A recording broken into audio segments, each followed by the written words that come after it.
Welcome to the Thielet and Graves podcast. My name is Ryan Thielet. And I'm Isaac Graves, and we're just two dudes that like talking about sports.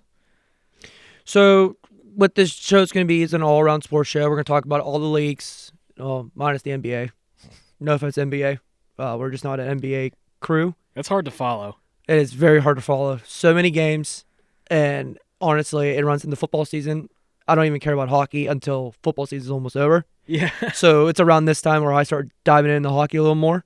But yeah, no, we're not an NBA crew. Sorry about that if you're an NBA fan.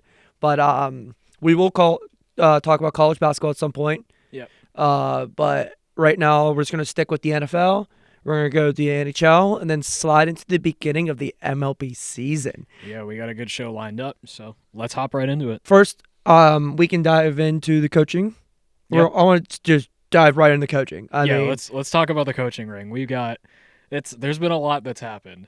So much. And so much that owners and GMs have sat on their hands until the last second where they kind of honestly screwed their franchises. One knowing it is Dallas Cowboys.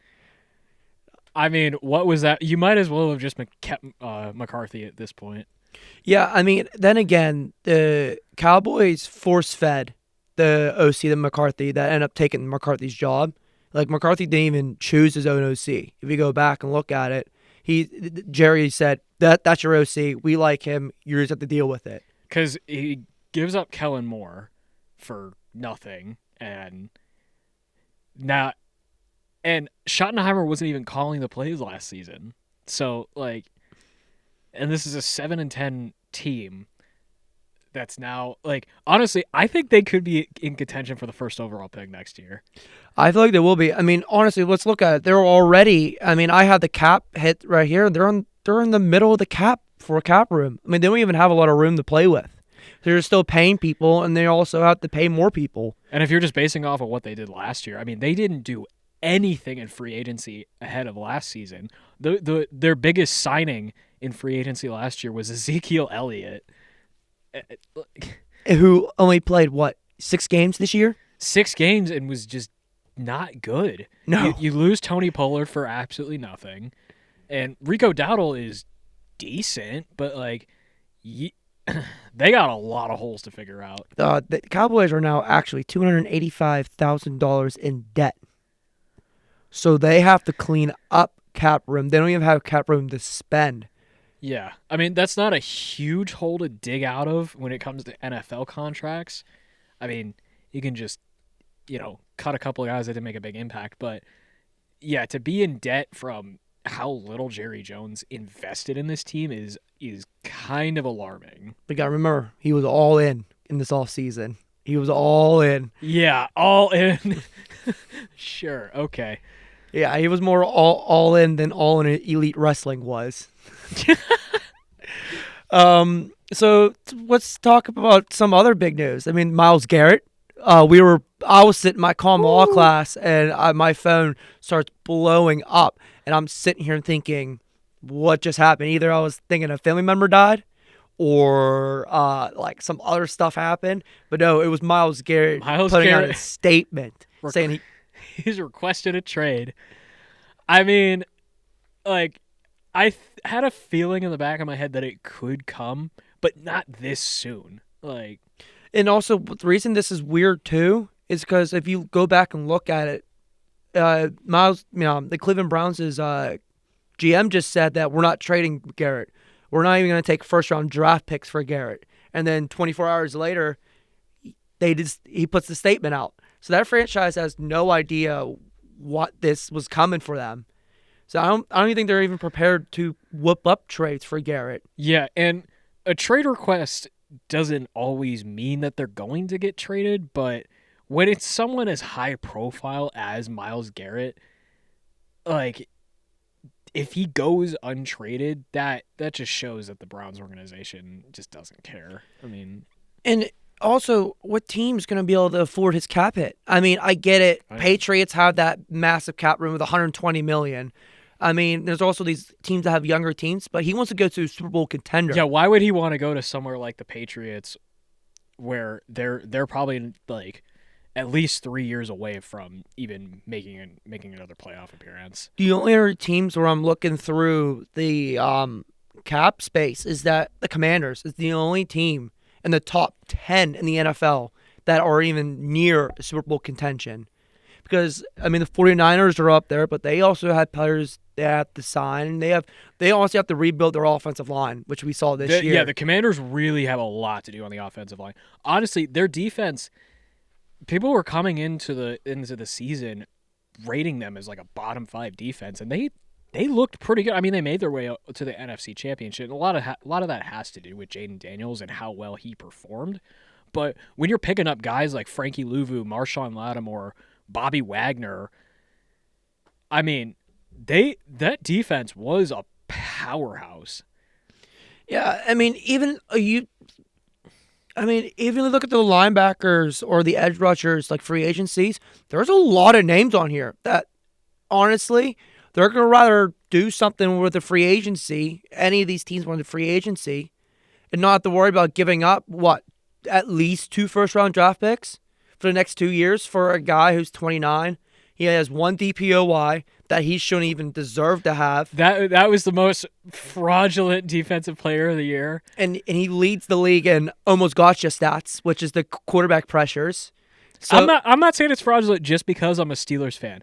There is no world. TJ Watt had a monster 2023 season. There is no world where Myles Garrett should have won that over TJ Watt. There's even over Micah Parsons. Micah Parsons should have been ahead of Myles Garrett in the voting. Agreed. And I don't like rooting for the Cowboys either because, again, we're both Steelers fans. But, Myles Garrett did not have a good year compared to those other 2 guys. I mean, and honestly, he doesn't have that much of a statement on the Browns defense if he's on or off the field.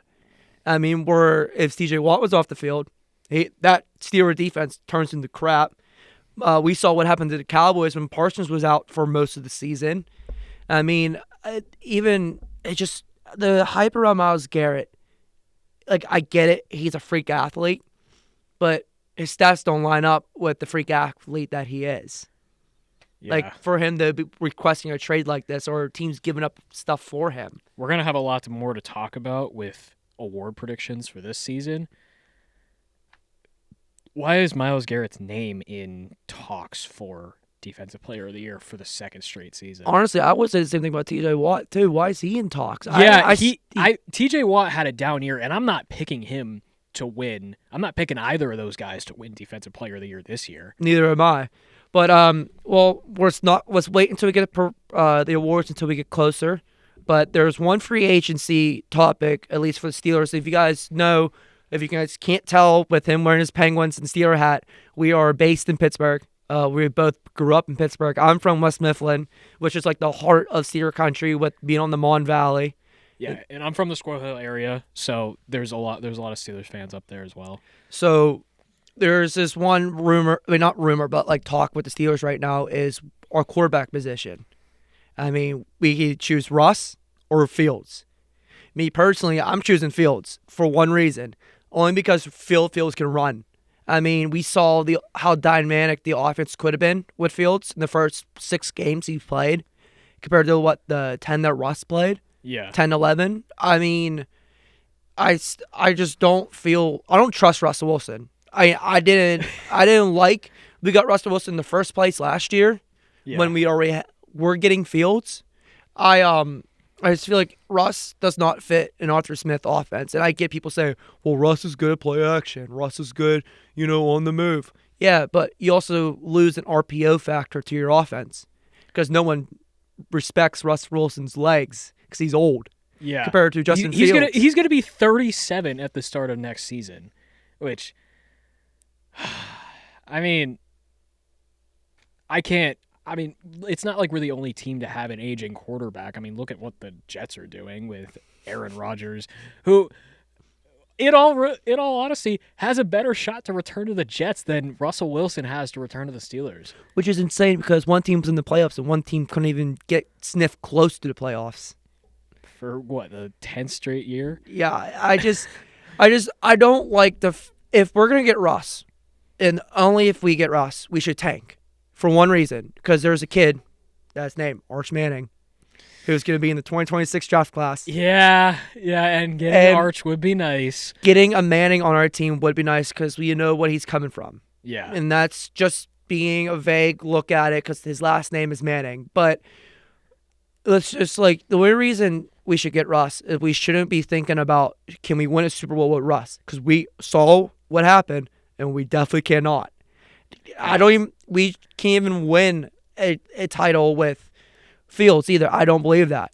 But at this point, we should be thinking about what can we do to set up our future the best. And I'm tired of the Steelers. At least I'm tired of the Steelers doing one-year fixes. We need to start thinking down the road. And honestly, between these two quarterbacks, Fields is the down-the-road option. Yeah, he's what, 26, 25, 26? He's young, which I get it, young quarterback, yada, yada. And he doesn't look that good in the, 4 years he played? Yeah, this is his fifth season. No, it's his fourth season. Because he has the fifth-year option this year, which is why he's a free agent. I don't see us bringing back Russ. It just doesn't make an organization sense. Doesn't make sense at all for us to do. After the game against I think it was the Commanders, I would have said, yeah, Russ looks great. It makes perfect sense to bring him back. But after the Eagles, and especially after that Ravens game, Week 16, I mean, I can't blame the whole thing on Russ because I think Tomlin was just over it at that point. Tom should be over in general, but that's a whole nother conversation. Which honestly, we could get into that right now. I mean, this wasn't on the key for today, but what do you do in the for coaching this team? Do you any one of the three main coaches and coordinators, Mike Tomlin, Arthur Smith, and Terrell Austin, you could interchange all three of them after this season? I think we should just clean house. It's late now to clean house, but yeah, you're not going to have a lot of coaching candidates available. Well, college season just ended, so there's a lot of college coaches that wouldn't mind coming up. But at that point, you're taking a shot in the dark. And again, Rooney sat on their hands again and didn't make the coaching decision until last week when he said that we're not looking towards getting rid of Mike Tomlin and honestly, Arthur Smith has done nothing for us. Terrell Austin's defense fell apart in the second half of the year. Mike Tomlin hasn't won a playoff game in 8 years? 8 years. You know what grade we were in 8 years ago? I was in sixth grade. We were in middle school. Yeah. We are now juniors in college. Which honestly is insane to think about. Last time we were at the Super Bowl, my brother was born. The last time we won a Super Bowl, may I fix myself? My brother was born 2 weeks after. He's now 16. Yeah, I was 5 years old. Yeah. I was just about to turn 6 when we won the Super Bowl. When we last won the Super 2011 was the last time we were in one. Yeah. And Aaron Rodgers was in his 4th season. If you follow me on Twitter, which I'll drop, I don't want to just drop this, but my Twitter will be in the handle. But I said this on an Overreaction Monday post for the McAfee show. I said that I listed it out. These are the stats that no one talks about with Tomlin. I mean, yeah, I get it. No winning seasons. But then again, we're not the Browns who are happy with an 8-8 season. We're the Pittsburgh Steelers. Yeah. What we do is we win playoff games and we win championships. We're tied for the league lead in Super Bowls for a reason. Not to just sit on our ass and have 9 and 8, 10 and 7 seasons and be one and done in the playoffs. This is not what we're about. Again, this could also be a owner standpoint where, we just saw not so long ago, a week ago, about the Art Rooney's brother coming out, basically calling him a Bob Nutting at this point for the Steelers, doing enough for us to be competitive. I think that's a little harsh because Bob Nutting might be in contention for one of the worst sports owners of all time. But that's just me. I don't think Rooney's on that level yet. But he's getting pretty close to it. He's getting closer as the years go on. Unlike Nutting, Rooney is sitting on a historic franchise. Like you can tell Rooney at least somewhat cares. Nutting doesn't give a shit. No. He doesn't give a rat's ass about the Pirates. No. Well, we'll talk more about that come MLB talk, but Yeah. I just want to, we got through free agency. Now we're going to get into the big game. The big one. Oh, boy. The one that everybody wants. Everyone on Twitter is like, yes, I want to see this. I don't want to see Meter Right hit the game. Yeah. We got the Chiefs. All right, you Swifties. We got the Chiefs versus the Eagles. Great. Oh, what are you? For the second time in 3 seasons. I mean, me personally, I have the Eagles winning. Yeah. I think this is the best shot a team has to beat a Chiefs this Chiefs dynasty in a Super Bowl. I think this has the best shot. And you got to remember, the Eagles 2 seasons ago only lost by 3 points. They lost by a pass interference call. Yeah. That's what they lost to. They didn't lose to the score. I get the score might say 3 points. They lost to a Juju Smith-Schuster acting job. That's what they lost to. Yeah.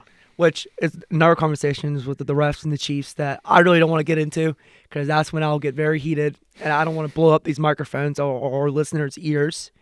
But yeah, no, I just feel like the Eagles. What I like about the Eagles is their offensive line and their run game. I mean, AQ Shipley voted them as one of the better O-lines in the entire NFL. Yeah. And there's a reason for that. I mean, look at the monster numbers Saquon is doing. Even if you go back to the year Saquon was and the Giants were good with Daniel Jones' contract year, those numbers from that year Saquon to this year Saquon is night and day. Because he has coordinators that care for once. Like I'm not putting that on Brian Daboll, but he actually has an organization and coordinators that give a shit. Yeah, and the thing also on top of this is that Chiefs defense, they could have stopped Dalvin Cook. If we're being honest, if Dalvin Cook would have played more in that fourth quarter, the Bills would have won that game. But that's a whole Joe Brady, what are you doing type of conversation. But honestly, there is a tier list between Dalvin Cook and Saquon Barkley. You're aging James Cook by a lot. Or James Cook. Yeah, Dalvin Cook. My bad. My bad. James Cook. Yes. But anyways, James Cook ain't no Saquon Barkley. No. If we're being honest. So Saquon is going to have more of a field day than he did against the Commanders. Because the Chiefs defense, I get that defensive line looks pretty good. But they're not ready for a back like Saquon. And they haven't faced a back like Saquon almost all year. If we go back to their schedule, I mean, let's be honest here. I mean, that Chiefs defense is what's going to kill them.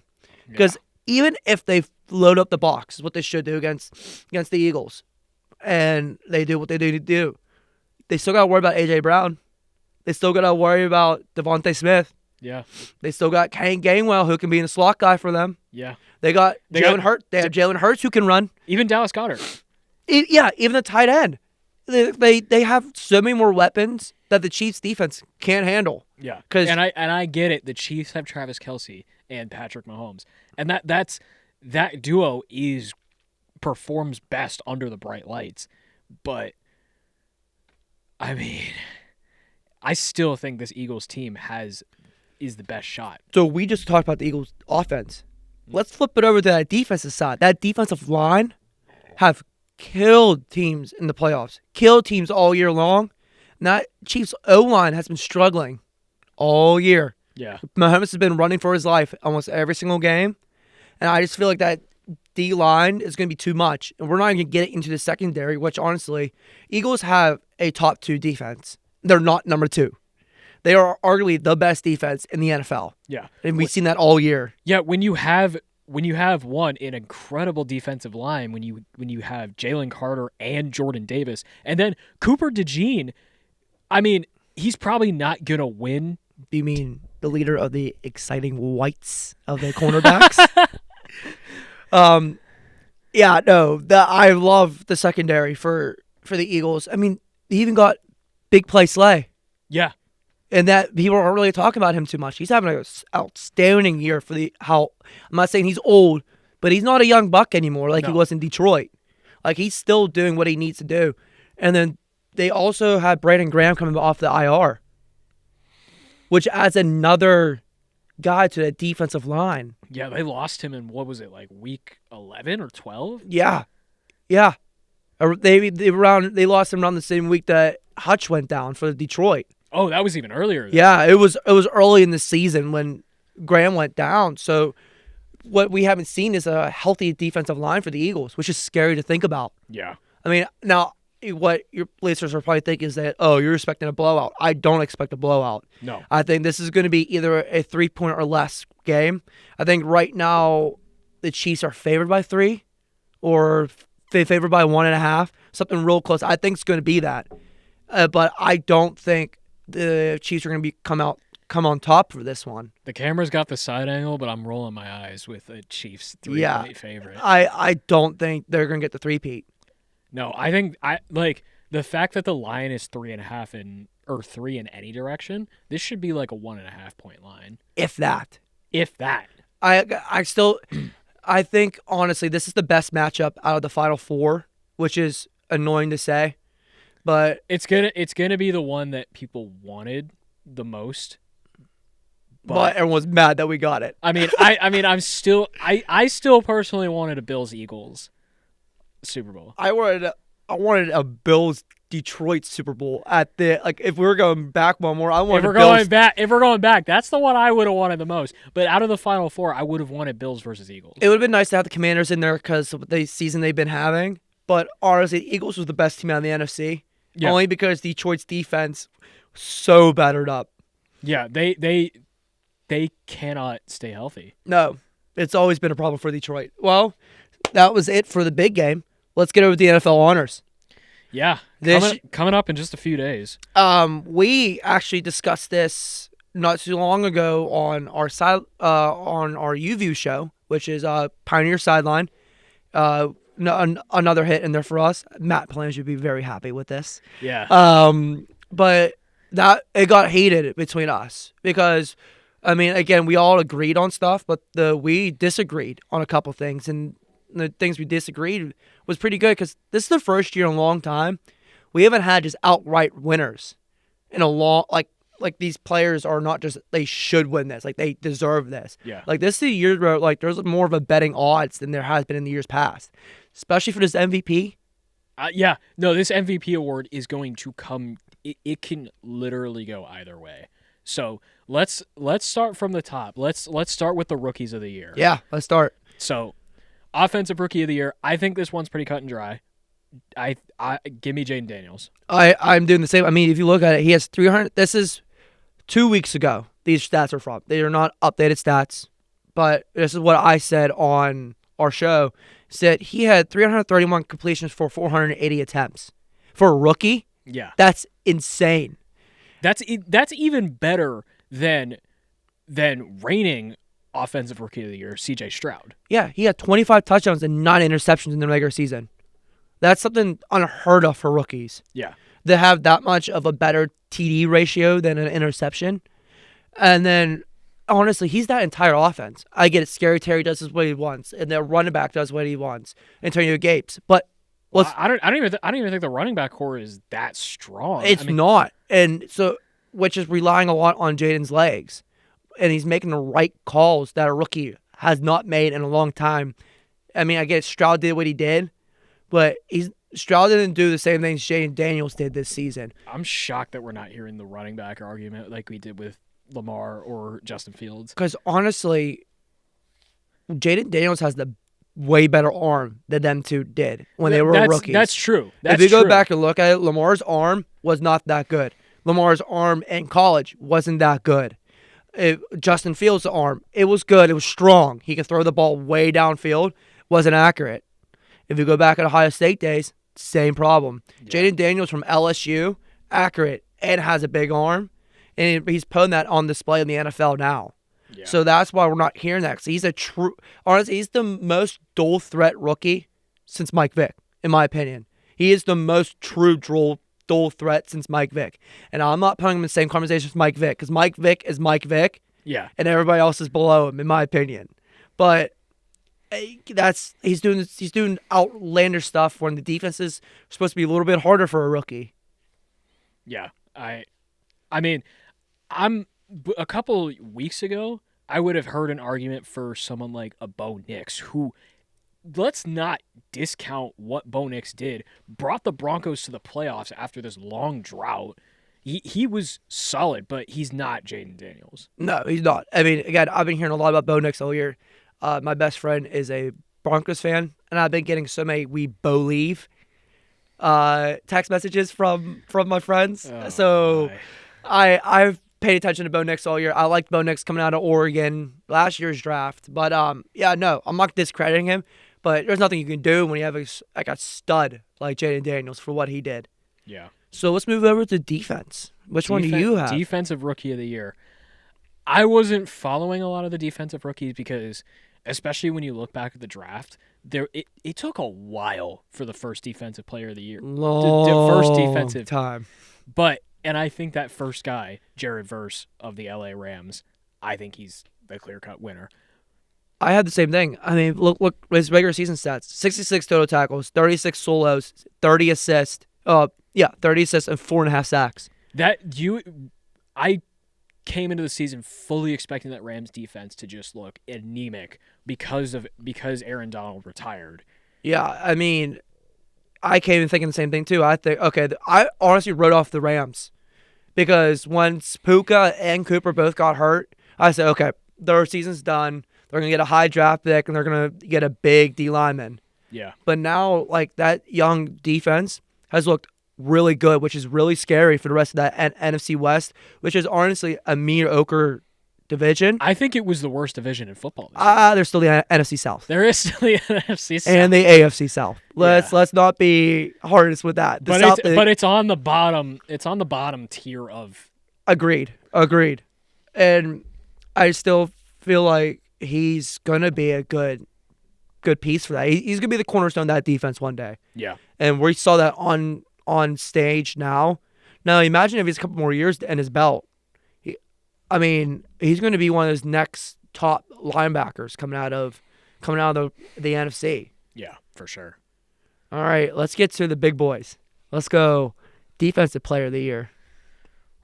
Stay in the defensive side of the ball. It's tough, but I'm going PS2.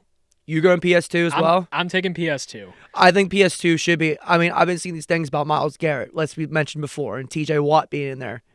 Again, they're both had town years, and then Myles Garrett had a normal Myles Garrett season. Yeah. But Surtain's playing the best ball. And then he's not a young buck either. No. He had what? Let's look at it right now. He had 34 solo tackles, 11 assists, 1 forced fumble, 4 picks in the regular season. And he's a safety. That's insane. He's a safety. That's absolutely insane. Those are numbers that we wish Minkah put up. But he's a safety doing all this. And is he the best safety in the league? Ooh, that's a good conversation. I get he's good, but Minkah is something else. I'm not just saying that because I'm a Steeler fan. Him and Derwin, would you put Derwin James in that top Derwin 3? James has to be that top 3. Yeah. But honestly, what Minkah does, Minkah plays center field. And he still has an average stat line for playing center field. We don't use him the right way, and we still, which can go back to the Terrell Austin talk, he doesn't even use our star players the right way. No. But Minkah still does what he does, but playing center field and having playing both sides of the field. So I think Minkah's still the best safety in the league, and that's not me being biased because I'm a Steeler guy. But it's just if you put stats to the side, look at fundamentals, and you do what the schemes that they have to do, I think Minkah does it the best. I don't think any other safety can do what Minkah does. Yeah. Where he also called, I'm not saying he's a play caller, but he changes calls from the backfield. And if you go back and watch it, you can tell he's calling stuff left and right. He's telling JPJ what to do. He's telling Dante Jackson what to do. I mean, he's doing stuff from playing the safety position. Honestly, not even Troy did that. No. So, and And I'm not putting anywhere near Troy and Minka because they're two different safeties. They play the safety position way different. Yeah, because Troy was more of a strong safety. Minka's more of a free safety. Yeah. But let's dial it back to Surtain talk and let's not get off our topic. Yeah. But yeah, I don't see any other defensive player that had a better season than Pat Surtain. Who else was up besides PS2, Garrett, and Let me pull it up Watt? right here. I don't think it was much. Was Parsons on that list? No, because he didn't play most of the season. Oh, that's right. He was hurt for a good chunk of that. All right, I'm pulling up right now. ESPN.com. Oh, that's wanted to do that, but I don't think it was anybody else. Honestly, I think that was the 4, the 3, or whatever it was. I don't. Yeah. There's no other case for the other guys against Surtain. So this next one's an obvious one, a little bit of an obvious one. OPOY. It's Saquon. Saquon's the obvious answer, but I think it's a 2, maybe even 3 horse race because I think Jamar Chase isn't getting enough credit. I still think Saquon's going to end up winning it, and I think that's the right move. What about Joe Burrow? Joey Ice? Joe Burger? Well, Joe Shiesty? The thing is, the NFL is going to end up giving the OPOY to a skill player and not to a quarterback. I get that, but he's not up for MVP. Oh, he is up for MVP, but he's nowhere near Josh or Lamar. Right. So this is the only award that I think Burrow should be up for, in my opinion. I mean, I did not pick Burrow, but I've been hearing convincing arguments that Burrow should have been up there too. Yeah. I mean, Burrow didn't start off hot, which made us happy. But I think I was going to say Jamar Chase, and this may stir the pot a little bit, but Derrick Henry should also be in that top 3 talk. I think he should be too, but honestly, I can bring up the same argument I'm about to bring up for Lamar Jackson. He had Lamar Jackson next to him, which frees up a lot for him. Yeah. So, I mean, I have Saquon winning because Saquon's putting way crazy numbers. He was my first round draft pick in fantasy football this year. I think there's a shot for Saquon's vote to go unanimous. Yeah, I think it should go unanimous, but at the same point, there's convincing arguments for everyone on that list, which is really fun for us to talk about because it gives us something else to talk about. Yeah. But I don't see any other player in the league on the offensive side of the ball that's been playing as good as Saquon has. I mean, not everyone can do a backwards hurdle and still pick up a couple more yards after that. I saw you just roll your eyes for the people who are listening on Spotify. But yeah, no. He's just unreal. It is unreal. And I actually had the pleasure of seeing Saquon play live because of me being a Pitt fan. It was that 4-year span that Pitt played Penn State a lot. Oh, so I saw Saquon play, and even looking at him on the field, you just knew this is what he was supposed to do. And the Giants wasted him. Think about it. Giants wasted him for all those years. Pretty much. They had that one good season where Daniel Jones was a freak of nature. And barely. I put that in air quotes because he was fine. He was okay. Yeah. Okay at best. It's kind of like that Sam Darnold talk that everyone's been having right now, which I would like to get into after. Oh, yeah. Let's talk. Before we get to MVP, let's talk Coach of the Year. Coach of the Year. Who do you want? Who do you taking? Give me Dan Campbell. Give me those knees. Campbell. I want all the kneecaps. Okay. Nothing but kneecaps. I've been struggling with this one because I think for most of the season, I was going rival to Dan Campbell and going KOC. But after the performance they had in the playoffs, give me Dan Quinn.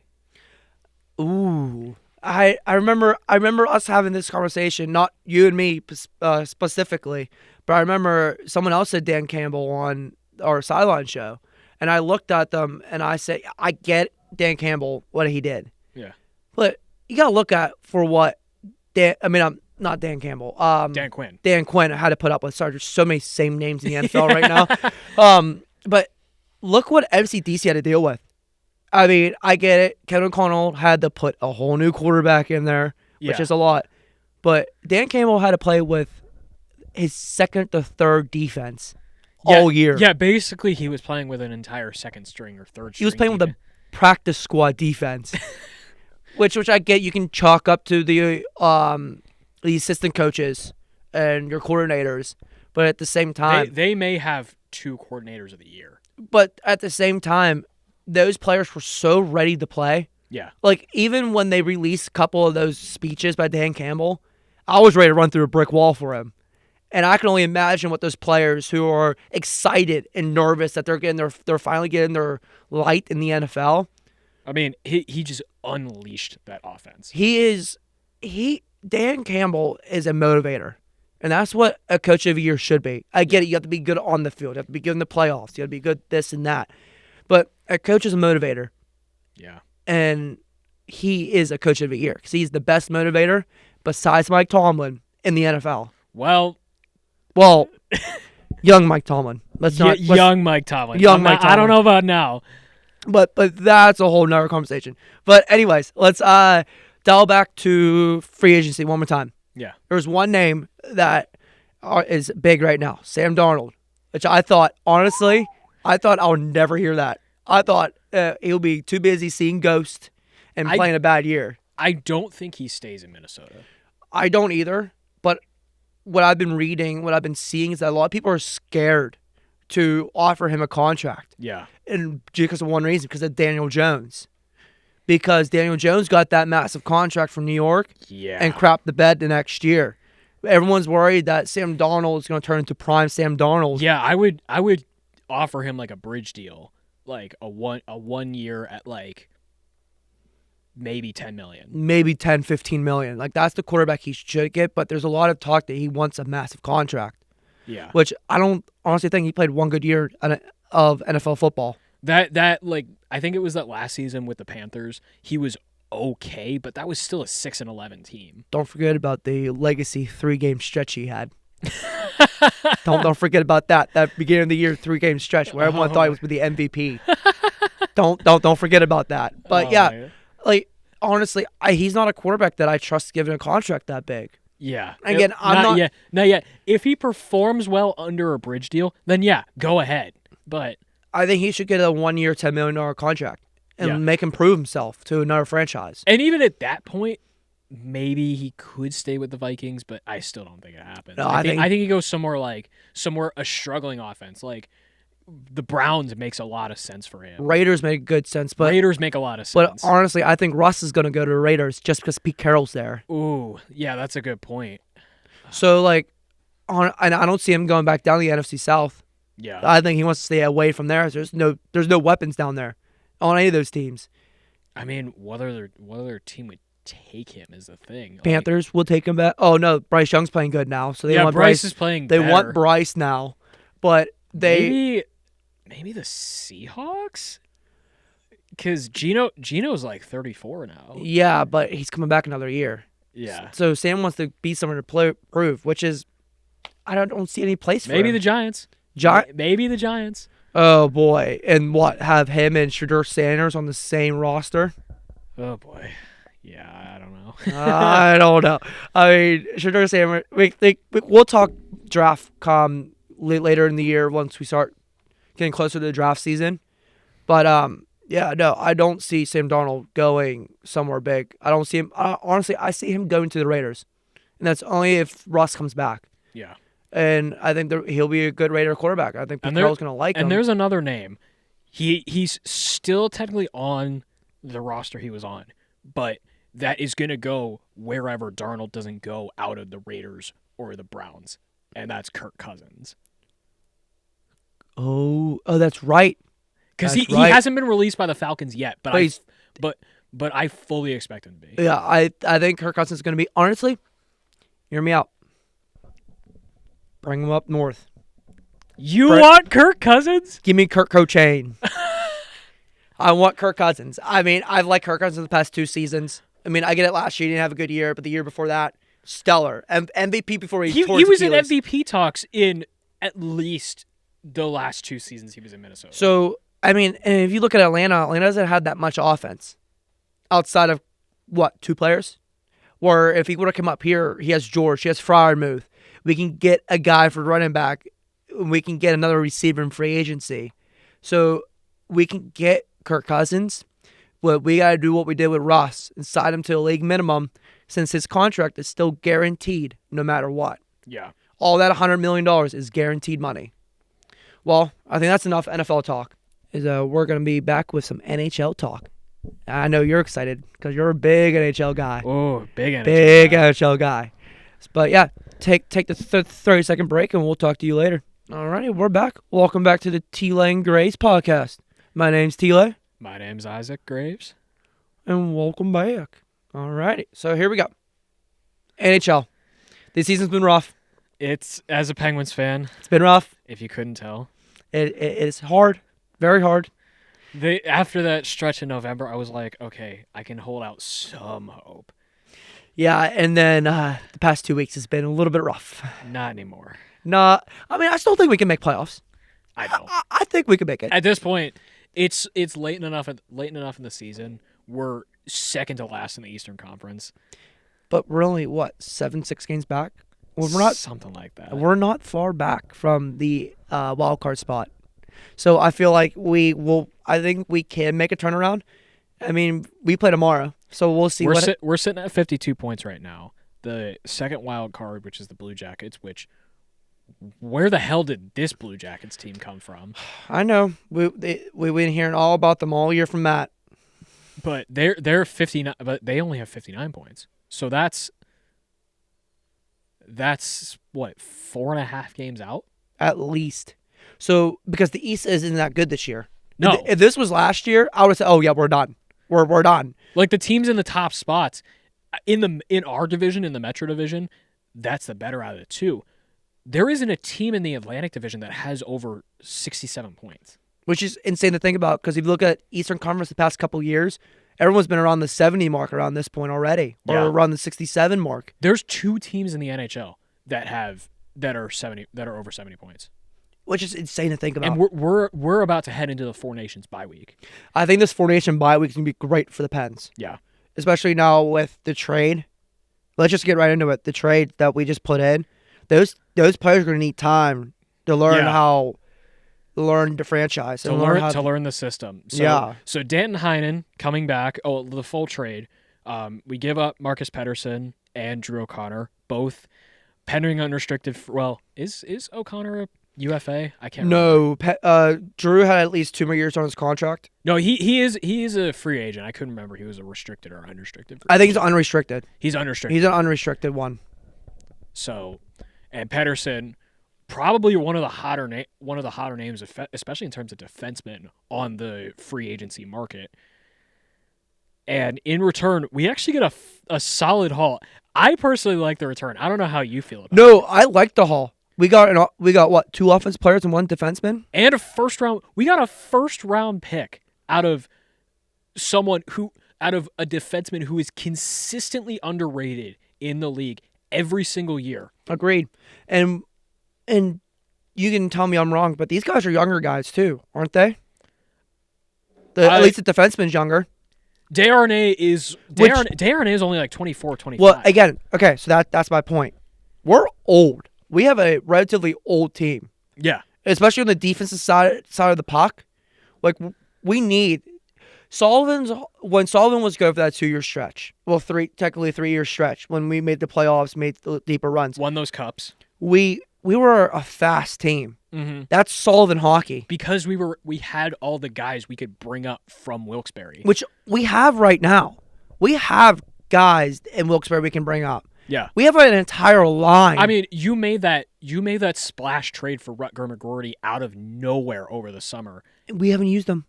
Barely. We barely used them. I think after the Frozen Frenzy in the Four Nations and we see Team USA take the gold, because that's what's going to happen. You think Team USA is taking the gold? Yeah, Team USA. USA hockey. Yeah, I mean, that's... USA. That's fair, but... USA. I'm not going to lie. Team Sweden's looking real hot. Just like we're going to do in the World Cup, we're going to take the Hockey Lombardi. Yeah, and I'm not trying to diss on, Team USA is a team. I think they're absolutely insane. But we could have had a player in the Team USA, but nope, we had to give up Jake Gensel. That is that the worst move Kyle Dubas has made? I don't. I think his worst move is kept Jari. That's one of them. Other one is even putting that Ryan Graves contract through a printer. I mean, what the hell? Yeah, Graves just stands there and does nothing. He doesn't do anything. He just stands there. He's just this big dude. He doesn't even. He's not even shot blocking. No, he's not. He's not even doing for what the defenseman should do, is stand in the way and take a shot block. He gets out of the way and then ends up giving up a goal. I mean, and he can't do that now because it's not like we have where Jari was a starter. Like, don't get me wrong, Jari could be a starter somewhere. And in a way, I'm hoping that bringing on Vincent Desharnais, because he's probably gonna be on that pair with Graves for at least the next couple of games, up until at least Four Nations. Vincent Desharnais, I don't know if you watched the game on Saturday. He's massive. Dude, he's huge. 6'7", 228. He looks like a linebacker, but he's on ice skates. Yeah.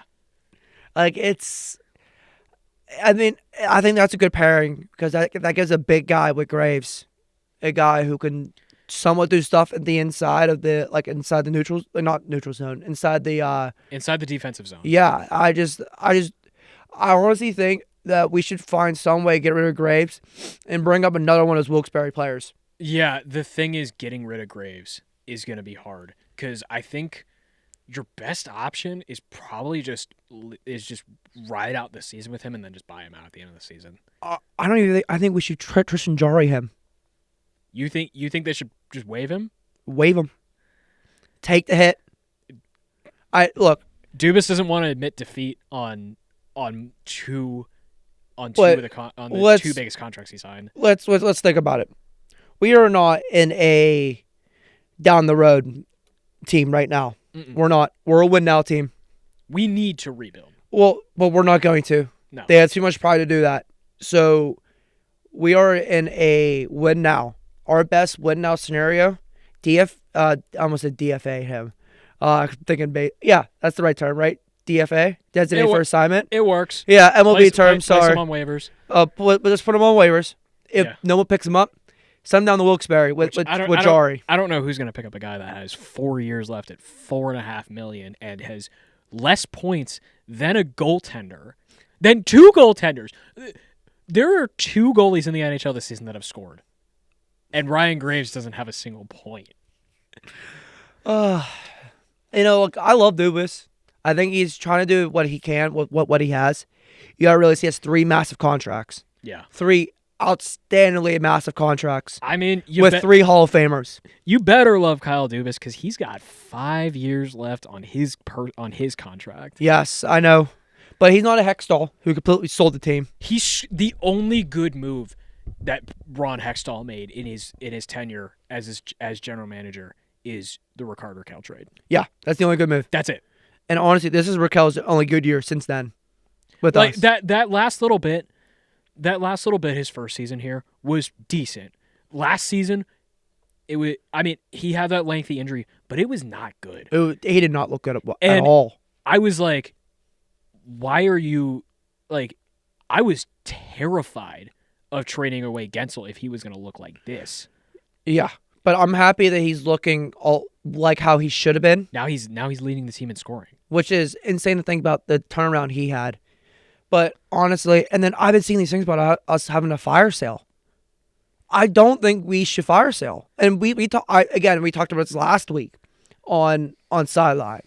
And Austin on there was like, fire sale. It's what needs to happen. We got to think long term. No. We don't have time to think about long term because who are you going to sell? Like, you can't give up guys like Brian Rust, Rickard Rakell. Obviously, like, I know people want to see Sid go to a better situation, like go to Colorado and play with McKinnon. Sid's not going to want that. Why the hell would he want it? Dubas obviously doesn't want it. The history of this franchise doesn't want it. And then honestly, there's none of the big three no one's going to want. Malkin is a walking turnover. Tanger is getting older. He's not putting in as many minutes as he used to. He's honestly a bigger walking turnover than Gino is. Well, again, 2 out of the 3 big three are walking turnovers. And Gino's been hurt. Let's not forget that. Gino's on IR right now. The silver lining is after this year, Gino only has 1 more year. He's a pending 2026 free agent. Which I heard that he might go back to Russia. That's been a talk I've been hearing. He might go back and play the Super League again. Oh my God! And be a Yaman Yager and play in those leagues across the seas. But again, I don't agree with the fire sale. I think the fire sale is a dumb move for us. I think the fire sale is going to set us back more than help us. What you're going to end up doing is the fire sale is going to be for guys on like the 4th line. And then honestly, and these guys with like these 1-year contracts, who wants to shop Kevin Hayes and Blake Lizotte and Michael Bunting, and these guys are playing decent. Like Blake Lizotte had a really good start, but then just kind of fell off. And then there's also one thing that would just put the actual game on the side. Look at it from a franchise standpoint. Pittsburgh are going to want to go see a fire sale. They're not going to go to PBG, and it's going to be bad. Like they're going to lose more money than gain money doing this. Yeah. So if you think of it as like a franchise standpoint, like a money standpoint, it's a terrible move. We're what, 4 years into the Fenway tenure, the Fenway ownership, and this is what we've been delivered. 1 playoff series, and they blew it. I feel like the Red Sox. I feel exactly like the Red Sox. Yeah. Like that's how I feel right now. And honestly, that's why I wasn't happy with the Fenway move. Because I feel the same way as we did as the Red Sox do. They're just spinning and spinning and spinning, not be able to do anything. But let's go outside of the Pens. Yeah. There was some other big news. JT Miller, do you want to explain? Yeah, so that was a big trade. So there's been this whole drama. There's been all this drama going on between Canucks, JT Miller, and Elias Pettersson. That they're just butting heads in the locker room. That it's just they've become essentially a locker room cancer. And their best option was to trade. These 2 guys are on brand new deals. Let's not get that long. JT Miller, after this season, I believe he has 6 years left at like over $7 million. Which is honestly, looking at it now with this new cap room is like a lot. But next year's cap, I don't know if you've seen next year's cap space. The cap space is going up by a lot. Which is helping the Pens, honestly. It helps the Pens a lot because it allows us to do more moves. Mm-hmm. But yes, again, both guys, brand new contracts, brand new, not small contracts, league leading contracts. Yeah. So I just which is insane. We think about from the outside, a $7 million contract is a league leading contract. That is a bare minimum for the NFL. Yeah. Which is insane to think about. Yeah. So they end up trading JT Miller back to the New York Rangers where he was drafted. And I mean, the Canucks got a solid bit in that deal. They end up getting Philip Hedl, who I don't really know what his stat line's like this season, but Philip Hedl, good 3rd, 4th line guy for the Canucks. They get Victor Mancini, who I think could develop into a pretty. He's still like only 22 years old, I think. So he's a solid young defenseman. They get a couple of picks, and like that just made. I mean, that trade made sense for both parties, I think. Yeah, it's more even than that Luka trade. Oh my God! Don't even get me started. What was that? We're not even supposed to be talking to NBA. What the hell was that? It was more like if Mahomes got traded for Russell Wilson. Mark Cuban, sell the team. I think we're gonna start seeing that now. Yeah, I want him to sell the team by the Pirates. He's gonna end up trading away Skeens for some no name. Skeens or Brian Reynolds for like Jock Peterson. All right, well, let's talk playoffs. I mean, this is very early. Yeah. Playoff talk. But My computer just crapped out, so oh, that's great. So we're gonna have to look at this on the phone, but that's okay. Yeah, let's look at this playoff. So right now, let's start in the East. So right now, the East leading Washington Capitals, which I don't think I could say I expected that coming into this season. But the Capitals, I will give them one thing: they have the best free agency. They did. Of any they team. did. Oh yeah, not even close. Yeah. So right now they would be playing a first round series with the Columbus Blue Jackets. 4-game series. Go into the Caps. You think so? 4-game series. I think Columbus is good. They're a good young team. Yeah. They're playing their hearts out, but I don't think they are ready for the playoffs. Columbus could go on a slide because it was just announced Kirill Marchenko is out 6 to 8 weeks with a broken jaw. Yeah. So again, I mean, which is good for us. I mean, I don't want a player getting hurt, but it's good for the Penguins. But yeah, I don't see the series going more than 5 games. Yeah, at least. Yeah, I want to give the Blue Jackets a game. So I'm gonna say Caps in 5. I got Caps in 4. All right, and then the other Metro matchup, the 2 versus 3, which honestly could be the best series. Best series of the year. Of the year. Hurricanes versus Devils. That is gonna be gross. Give me the Devils in 7. Devils in 7. Devils in 7. I'm going Canes in 6. I think what the Devils have an edge to them. And I think what they can do, I mean, Jack Hughes is playing like how Jack Hughes should be. That's true. But the last couple weeks, they've kind of fallen off. They were leading the Metro even ahead of the Caps for a good portion this season. And now don't worry, they'll swing back in the steam when they play the Penguins tomorrow. Yep. Because they'll find some way to be good again. But give me the Devils in 7. All right, and then moving over to the Atlantic, the defending Stanley Cup champion Florida Panthers right now would be taking on the Detroit Red Wings, who would make the playoffs for the first time since 2016.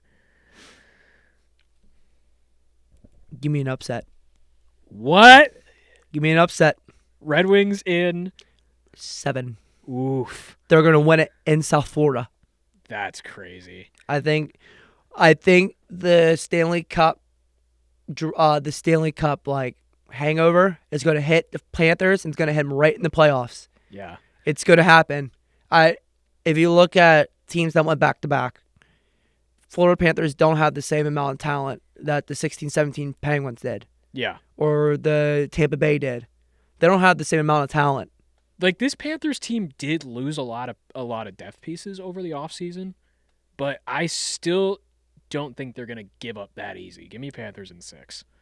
All right, and then the last East matchup, the Battle of Ontario, the Toronto Maple Leafs and the Ottawa Senators. The Sens would make the playoffs for the first time since 2017. By the way, you talking about the first round legends, Maple Leafs, the best team in the first round? Oh, boy. Here we go. Here we go. Give me Ottawa. Ottawa in 7. They're going to win it in Toronto. Yeah. But for one reason, and I'm not just saying this because I like trolling the Maple Leafs. Nothing gives me more pleasure than seeing Toronto lose in 7 games. Yeah. I just think if this game goes to 7, I think Toronto is going to fall on itself again. I think there's definitely a possibility of that. But I still I have way too much confidence in the Leafs every single year, and I think that still continues. I'm going Leafs in 7. Well, another reason, Senators, first time since 2017. Yeah. First time since that Chris Kunitz great goal. Double overtime winner. And so they're coming back to the playoffs. They're thinking, okay, it's our time now. It's our time to be back in the playoffs. We had a bad taste from last time. I get nobody on that team was on the same team as that year. But the franchise still feels that. Yeah. Even though the players aren't the same, franchise and fans still feel that way. They've got a lot though. They have a lot of bad taste in their mouth. This will be the first time we see Brady Tkachuk in a playoff series. Exactly, and I think Brady seen his brother did it last year. Yeah. I think Brady's gonna be like, okay, it's my turn, big bro. It's my turn. Yeah. And can we just take a second to just talk about the teams that right now in the East wouldn't make the playoffs? We wouldn't have the Lightning would be missing the playoffs. The Bruins. First time I hear them two out of the playoffs in a long time. Yeah. How about the Rangers? What happened? These guys won the President's Trophy last season. And then they just fell off this year. Yeah. I mean, like, nobody on that team's playing good. Nobody is. Even Igor's not playing good. The Igor standards. Yeah. Like, and then how about this one? So Tampa will be out. Yeah. Bruins will be out. Rangers will be out. Islanders will be out. The Penguins will be out. Yeah. Like, those are playoff staples. Yeah. For the East Conference. And the fact that we were talking about the Habs possibly being a wild card team is insane. Yeah, which is, honestly, I'm happy for Montreal, but I hope they don't get it. Oh, yeah. I don't want an all Canada Canada team. No. And all Canada playoffs would infuriate me. Well, let's go down to this year's best conference, the West, which we haven't said in what? Couple of years. A handful of years. Yeah. So right now, the Winnipeg Jets would be your President's Trophy winners. They would be the first place team in the NHL right now, deservingly. Yeah. Because I think right now Connor Hellebuck is still the best goalie in the league. He's playing upside down at this point. Lights out. Insane. So right now they would be in a first round playoff series with the Calgary Flames, which I was coming into this season thinking the Flames were going to be a bottom 5 team in the West. What's up with it's like those Columbus is doing good this year. Flames were doing good this year. Riding off the Johnny Gaudreau energy. Yeah, again, when I heard the news, I was very upset. Yeah. Which everybody should be. I feel bad for the families. But this is nice to see these two teams be like, okay, we're doing this for Johnny. Yeah. Let's play good. You can see that. A lot of the players are playing their hearts out. Make the playoffs for Johnny Hockey. But I would rather see the Flames do well. But honestly, again, they're running into a juggernaut. Yeah. Which is the Jets. They're running into the best goaltender in the NHL. Like, not just in the Western Conference, in the NHL. In the league. Yeah. They're running into a team that has depth up and down the roster. Insane amount of depth. I think the Flames are going to put up a fight, but I still think Jets take it in 5. Jets take it in 6. Okay. I think Jets are going to win it in 6. If this game goes to 7, now it's going to be scary if this game goes to 7. If this game goes to 7, I don't think Winnipeg's going to win. If this game ends at 6, look back at what the Jets did the past 2 seasons. 2022, they blew, or 2023, I guess, they blew it against Vegas. But again, they have a bad taste in their mouth. Yeah. Last season, they win the first game. They blow it against the Avalanche. And then completely lost themselves. Yeah. So I think that they have a bad taste in their mouth past 2 seasons. Yeah. And I think that this is going to be a 6-game series. But if this does go to 7, I don't think Winnipeg's going to win. Yeah. And that's crazy to say because the Flames are a 59-point team. Yeah. All right. The second matchup will be in the Central between the Stars and the Minnesota Wild. Okay, so Let's go Flower. I don't say this Let's go Flower. Yeah. I don't say this to a lot of people, but the Wild are my second favorite team. And it's not just because of Flower. Because I think Kirill Kaprizov is the most underrated player in hockey. Agreed, he is. And the Stars, they're not, like, they were the 1 seed in the West last year. They're not anywhere close to what they were last season. Give me Minnesota in 6. I'm gonna say the same thing. Wild in 6. And now that they're coming off, I think a lot of their first round struggles. They didn't make the playoffs last season, but past that, they couldn't get past the first round to save their lives. They were kind of like the Leafs of the West. And I think a lot of that, at least the last like 3 seasons, had a lot to do with Dean Evison. And I think Dean Evison now is a Blue Jackets head coach. He's in contention for the coach of the year for the Jack Adams. But that's also why I don't trust. I didn't mention it, but that's also why I don't trust the Blue Jackets, because their coach can't get past the first round. Yeah, it's kind of like the same problem we're having with Steelers. They can't get past the first round. That coach can't, and I don't feel like they're going to get past the first round. And honestly, I think with Fleury being this his last season, if he makes it to that playoffs, he's going to be a dangerous goalie. Yeah, because he's going to want to win that cup. We're talking about Connor Hellebuck being the best goalie in the league. The Wild might have a top 5 tandem in the league. Which is insane to think about when you have how old is Fleury? 40? He's 40, and Philip Gustafson, who 3 seasons ago was considered a career backup. Yeah, and they're doing that with them too. Yeah, which is insane to think about. And now Philip Gustafson's got a goalie goal, and there's things in hockey that makes me happy. A good fight, a pretty goal, and a goalie goal. Yeah. There's three things in hockey is what makes hockey so fun. You know what's hilarious? The last 3 goalie goals have all been scored by guys who have been a Penguin at one point or another. Because I don't know if you remember, Philip Gustafson was drafted by the Penguins in 2014. That's right, he was. Yeah. So he was a former Penguin. Yeah. He never actually played for the Penguins. We drafted him, still counts. Yeah. So let's go to Pacific. Yeah. Edmonton Oilers against the Colorado Avalanche.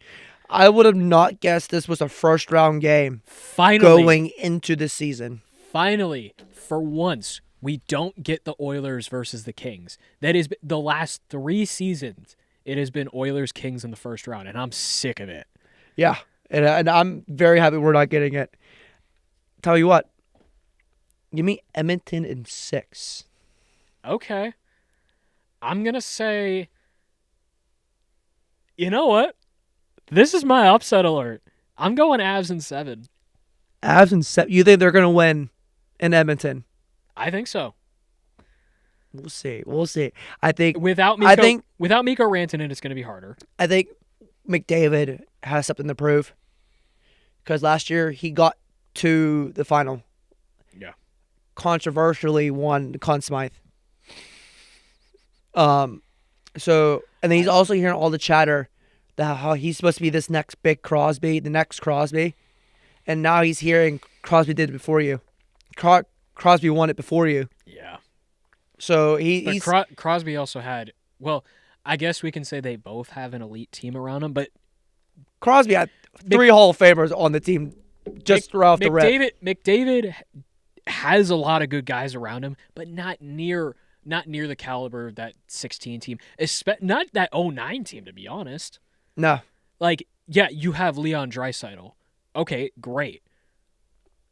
Ryan Nugent-Hopkins? Yeah, but to be honest, Zach Hyman, Zach Hyman was a 50-goal scorer last season.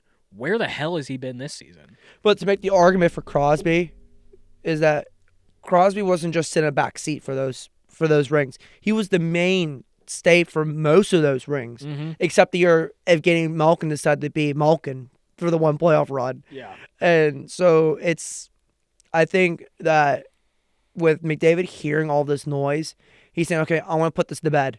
I want to win my own so I can finally get away from Crosby's shadow. Yeah. So we're going to the 2 and 3 seed. The Vegas Golden Knights and the LA Kings. That is going to be a good series. Yeah, if it's going to be solid. It's a 7-game series. However you look at it. I think it's going to be a 7-game series. And give me the Knights in 7. I'm going to say Kings in 7. Because I think... Now, I'm not trying to discount what the Golden Knights are doing. They're not the same team that cup run. That was on that cup run. Agreed. They're not the same team, but I still feel like they'll get past the first round. At least if they're playing the Kings, Yeah. who they've been playing against all year, and they're really good. Been really good against the Kings all year. So I feel like the Knights are going to have the Kings number, and for the fourth straight season, the LA Kings will be out in the first round. Yeah. They went from a bottom franchise to being in the playoffs for 4 straight years and losing the first round 4 straight years. Are they the soon Leafs of the West? I think they are. I think they are. So we did the staples of teams that are not going to be in the playoffs. How about the West? The Utah Hockey Club. They're close to this playoff. Yeah. They're they're 8 points back, 4 games, which is insane to think about. I mean, I'm happy for Utah. Yeah. I going into this year, I assumed Utah was going to be a bottom franchise, only because they're new. Here's the thing.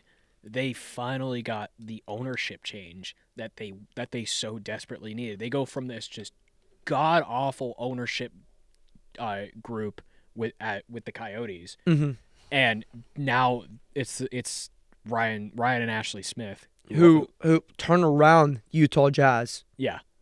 So I think the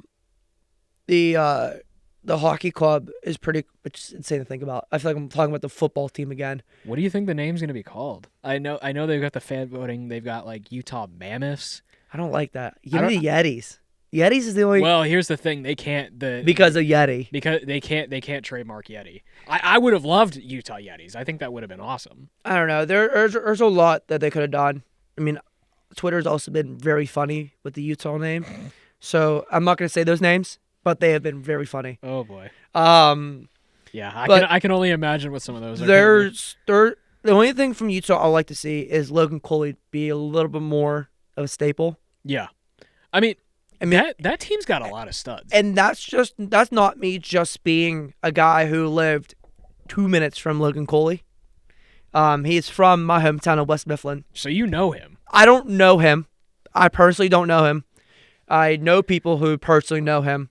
I've known people who played hockey with him. Great kid, great guy, nicest guy you'll ever meet. But it's not. It would be cool to see somebody who I lived very close to, be a staple in the NHL. Yeah, we love the Pittsburgh kids. We love the Pittsburgh kids, but we also love the Miff kids, the West Mifflin kids. Yeah, the Roll Miff kids. Also, it would be shocking if this team is out of the playoffs. The Vancouver Canucks, who won the Pacific Division last season, honestly, that was an insane team. Yeah, they took the Oilers to a 7-game series in the second round, and now you're telling me that they're going to be out of the playoffs? How about the Kraken too? They fell off out of nowhere too. The Kraken. They were in the playoffs last year. No, they missed last year. They were in the playoffs 2 seasons ago. Here's the thing with the Kraken. Their goaltending is horseshit. That's a light way to put it. Yeah. Joey Decord is great. You can't have one guy running your net. Philip Grubauer is not in this day age of hockey. That is the worst goaltending contract in all of the NHL. Oh, I can put up the Jari one. The Jari one's pretty bad. Okay, maybe it's a tie. It's a tie between Jari and him. And Grubauer. Yeah. How about even the Preds is another staple we're so used to. What happened? Can we get another canceled U2 concert so they can just? Do you remember that story? Yeah, I remember hearing that. I guess we just need to cancel a U2 concert every single season. And you want to explain to the viewers and listeners about that? Yeah. So last season, the Preds were, I don't remember how many points out of a playoff spot in mid-February. I want to say last season, they were about to go take on the Vegas Golden Knights in Vegas, and while they were there, I think they had a couple days in Vegas, and they had tickets. The whole team had tickets to go see U2 at the Sphere in Las Vegas. And general manager Barry Trotz said, no, you're not going because how bad the team was playing. After that, this team went on a 15-game point streak and snuck into the playoffs and actually played a pretty good series against the Vancouver Canucks in the first round. Yeah, it did. And then another staple, the San Jose Sharks. They've been known to be in the playoffs too. Yeah. They're in the bottom of the league. I mean, we can tell that they're in that rebuild. I mean, this is the first time they've ever gotten the first overall pick. And Macklin Celebrini, he's in contention for Rookie of the Year. Yeah. But so is a Flyer. And that hurts to say. That hurts to say. Matvei Michkov. Yeah, you may say that hurts to say, but they're still in the bottom of the league. They're still in the bottom. It doesn't matter. Yeah. They are still behind the Penguins. Yeah. So it's the only thing that matters. But no, that's it for the NHL today. Yeah. So after another 30-second break, we'll be back with the MLB. Let's do it. All right. So we're back. Welcome back to the Thielet and Graves show. My name is Ryan Thielet. My name's Isaac Graves. All righty. Let's get into the league that is good for Pittsburgh for 2 months until the team decides to start looking like the Pirates. Let's talk about the MLB. This is getting hard. This is getting harder and harder to watch. Yeah, it's getting harder. Before we dive into the Pirates, let's talk about some big names. What's going on with Pete Alonso? What? If you would have told me that Pete Alonso would be unsigned 3 weeks ahead of spring training, I wouldn't believe you. I wouldn't believe you either. And right now, I'm on the MLB website where they have the unrestricted free agent tracker. Yeah. There's not even a story behind it. Someone's got to pick this dude up. Does he go back to the Mets? Can the Mets afford him? Well, that's the nice thing about not having cap space. Well, I get that, but they also are paying a pitcher. Yeah. They're now paying Juan Soto. Now they're going to pay Pete Alonso. That's 3 main pieces of people you got to pay. Yeah, they're paying Soto for 15 years. And I get the move. I think Soto is that guy that could get you over the hump. But they still have to build around that. They still have more to build, in my opinion. Yeah. There's another name, Alex Bregman. If you would have told me, I get it, Bregman's been in the league for a long time. Yeah. And he's getting to that little twilight phase where you don't know if he's going to be good. But did you see the things about them today, at least? No, I haven't. The White Sox are in for him. Oh, boy. Yeah. Yeah. Boy. I don't. The White Sox that struggled to win 30 games last season. Yep. Those Chicago White Sox. They're in talk for Alex Bregman. Oh, good. At this point, if he wants to go to Chicago, he might as well say, "Hey, Pirates, what's up? What can you do for me?" And there's one name on this list that no one's talking about: Trevor Bauer. Oh God, I forgot he was a person. So, if you guys don't follow pay attention to MLB news, Trevor Bauer is not in the MLB news, but he is all over social media. Yeah. He's playing again down in Mexico. No, sorry, the Korean League again. And honestly, he is an MLB pitcher. He still looks like an MLB pitcher. And I know the Pirates will never do this. Yeah. But you can get a hometown discount for Trevor Bauer right now because he wants to be in the league. Why aren't any of these teams jumping on him? The allegations happened almost 6 years ago. Yeah. So, it's been enough due process time. The allegations were false. These things were proven that he didn't do anything. So why is everyone holding off on Bauer? That's what I don't understand.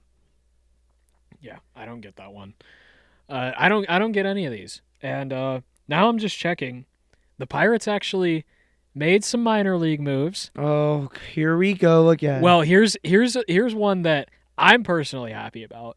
Their worst pitcher out of anyone they've probably had in the past 5 years is gone.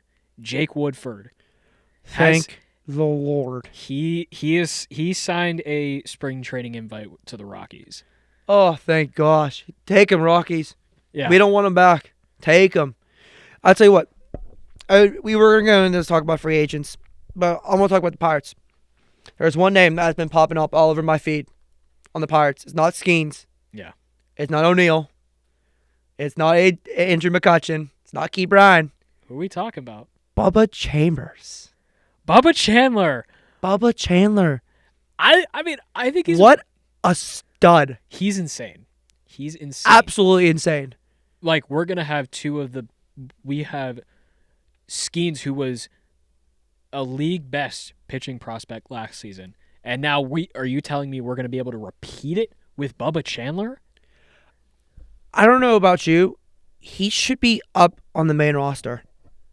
I mean, he's going to get time in spring training. I think that he should be up on the main roster. I think if this team has the potential to be one of the best rotations in baseball. So let's just talk about our rotation, because our lineup is something else. Yeah. But our rotation we can go from Skeens to Jones to Keller to possibly Bubba Chambers. Bubba Chandler and Bubba Chandler, sorry. Yeah, you're good. And then Bailey Falter. Bailey Falter is a 5 guy. Like, I'll tell you what. Long stretch. If we make a playoff run, or if we make it to the playoffs, that's a dangerous rotation to go against. Yeah. In a series. I mean, it may not look intimidating for the regular season with so many games in a row, but in a playoff standpoint, that's a dangerous. Because you got the way I think our rotation should start. Obviously, Skeens is our ace. He's number 1. I think we slow it down with Keller as number 2. And then we speed it back up with Jones, because Jones still has the same caliber of speed that Skeens has. And then we throw Falter in the 4 spot. And then we throw the kitchen sink in there with Bubba. Yeah, why not? And I think, and honestly, that 5 spot is the best spot for Bubba. So he's not playing. And if he's not playing as much baseball. Yeah. And he gets to learn and work on his stuff with being in a 5 role compared to being in a 3 role where he's playing so much more baseball. He needs more time to grow. I get that. That's what everyone's saying. He needs more time. But honestly, minor league reps aren't going to help him. He needs to be up in the majors. Same thing that I said last year with Skeens. And again, he's not the same caliber of pitcher that Skeens is. Skeens is 1 of 1. Skeen is a generational talent. Yeah. I'm putting it out there now. Wild, very early take for Skeens, who's just been in the league for 1 year. I don't think it is. But he's a 1 of 1.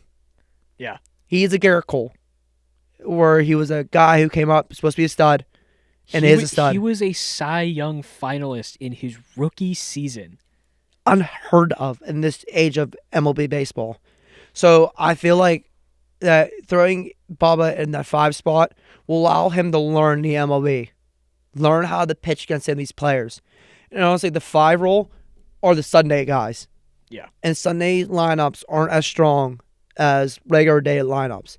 Until Shelton realizes that he's able to be like, Bubba's ready for these guys, these main guys. Then I'll be like, okay, just throw him up higher in the roster. But for right now, I think Bubba should be in our 5th spot. Just for the sole reason, just to give him more reps. And let's talk about our lineup. Let's talk about this lineup. Can we add some bats, please? I want at least 2 bats. Yeah. So let's just talk around positions, how we're looking. So in terms of basemen, first base, I'm assuming it's going to be Spencer Horwitz starting at first base, which I think he has a lot of potential. I mean, I didn't pay much attention to what the Blue Jays were doing last season, so I don't really know. I haven't really watched. He had an average year. Average. And how old is he? Older, I want to say. Well, he's not Rowdy Tellez old. He's not Rowdy old, but he's like, he's not Kutch old. He's not Rowdy old. He's like in that B-Ray age. Yeah, I think he's like 29. So like he's around the B-Ray age, which isn't bad. It isn't a bad future move. Yeah. But Yeah, sorry, I'm looking up projected lineups right now. It's they have IKF as shortstop, Brian Reynolds at outfield, O'Neal Cruz. Center field. I think a full year of Cruz in center field is going to be nice. He's an outfielder. Yeah. Sorry, I get it. He was a shortstop growing up. He's a shortstop through the minors. He's an outfielder. If he He's didn't, tall, he's long, and he has a rocket of an arm. I don't think if it wasn't for that injury in 2023, I think he might still be playing shortstop. But I think with that injury, he needs to be in the outfield. Yeah. They got Joey Bats at catcher.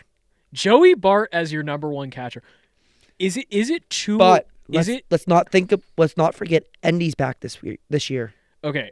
I want to pay a little more attention to the catching. Is it too early to label Henry Davis as a bust? No, I don't. I think now, is he a bust at the catcher position? Yes. Yeah.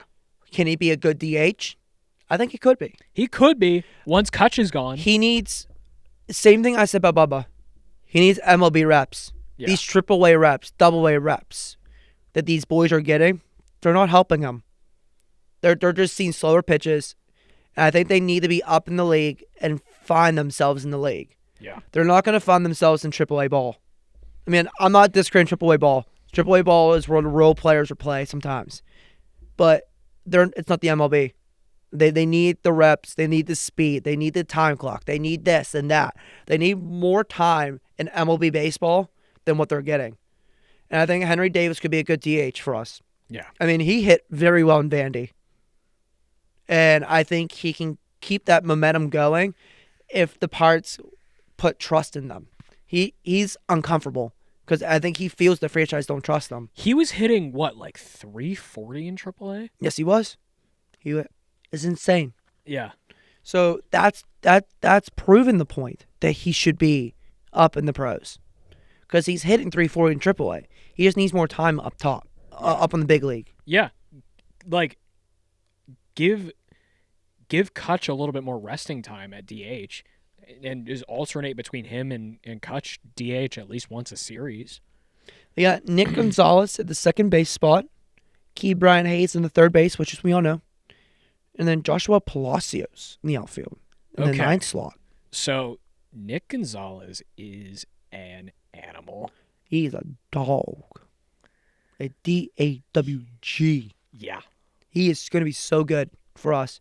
Like, right now, we're loaded with number one draft picks. Yeah. We're finally seeing these number one draft picks play. Besides Henry Davis, let's just throw out Henry Davis. Let's just say he's a bust. Yeah. We got Skeens, number one draft pick. Bubba, first round draft pick. Nick Gonzalez, first round draft pick. B-Ray, he was a high draft pick. Yeah. We're finally seeing these guys play their potential. And it's nice to see. It's making us feel hope. Yeah. Which is scary. We haven't felt that as Pirates fans. I don't know about you. I didn't really feel that much even during that little stretch of playoff baseball. I think this is the best this Pirates franchise has looked since the 90s. Yeah. Even before that, when we had Clemente was playing. So, like, this is the best Pirate team in a long time. Yeah.